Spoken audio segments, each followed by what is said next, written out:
Assalamualaikum warahmatullahi wabarakatuh. Kami dari kelompok 18 ingin mempresentasikan hasil kerja kelompok kami mengenai hak asasi manusia dalam filsafat hukum. Sebelumnya perkenalkan, nama saya Nur Ainia Sana Sudrajat, NPM 18211133.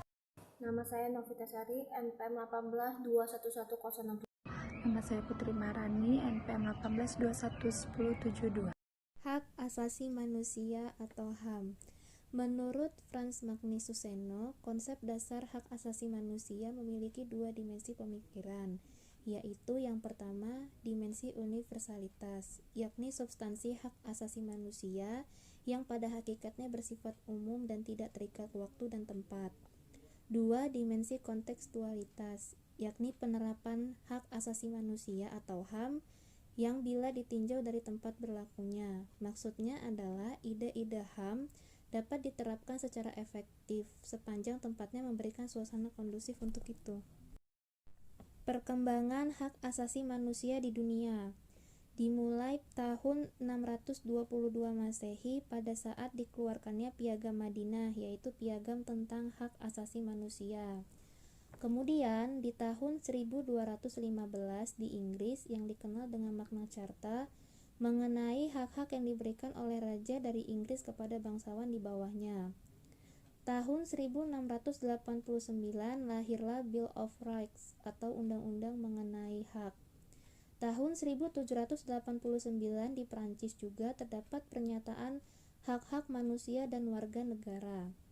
Tahun 1948 terdapat pernyataan sedunia tentang hak asasi manusia yang dikeluarkan oleh PBB, dikenal dengan Universal Declaration of Human Rights. Perkembangan HAM di Indonesia. 1. Perdebatan tentang urgensi peraturan HAM dimulai sejak sidang pembentukan UUD yang dilakukan BPUPKI. Yang kedua, menurut Muhammad Hatta dan Muhammad Yamin, berpendapat bahwa hak tersebut perlu dirumuskan dalam konstitusi untuk menjamin warga negara terhadap tindakan sewenang-wenang dari pihak penguasa. Yang ketiga, menurut Soekarno dan Suyopomo, beranggapan bahwa hak-hak tersebut bertentangan dengan falsafah negara dan bangsa yang kemudian dicantum dalam pembukaan Undang-Undang Dasar 1945.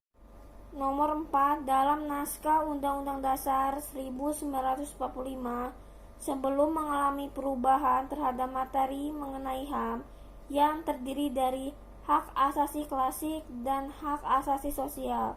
Nomor 5. Hak asasi klasik tercermin dalam pasal 27 ayat 1, pasal 29 ayat 2, dan pasal 30 ayat 1. Sedangkan hak asasi sosial tercermin dalam pasal 27 ayat 2, pasal 31 ayat 1, dan pasal 34. Nomor 6.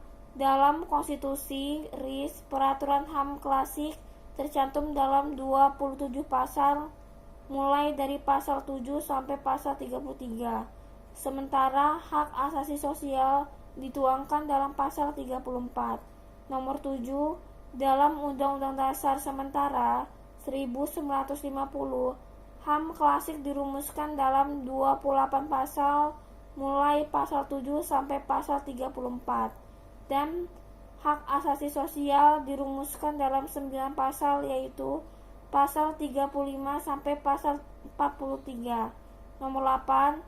Sementara dalam Undang-Undang Dasar 1945 yang telah mengalami perubahan sehingga perubahan keempat, peraturan HAM tercantum dalam 13 pasal, yaitu pasal 27, pasal 28, pasal 28A sampai dengan pasal 28J, dan pasal 29 ayat 2. Implementasi HAM dalam negara hukum Indonesia. 1. Peristiwa pelanggaran HAM yang terjadi dalam kurun waktu 50 tahun, misalnya peristiwa Timor Timur, Trisakti, dan Semanggi telah meningkatkan intensitas tekanan-tekanan baik dari dalam maupun luar negeri.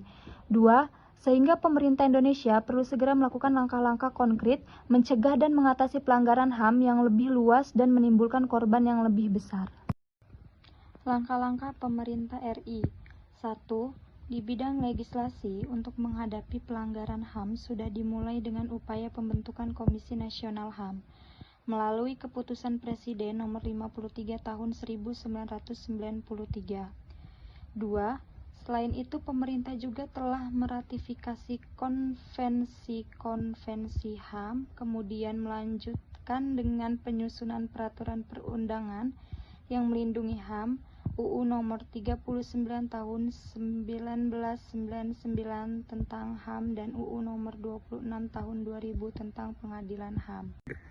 Sekian presentasi dari kelompok 18. Wassalamualaikum warahmatullahi wabarakatuh.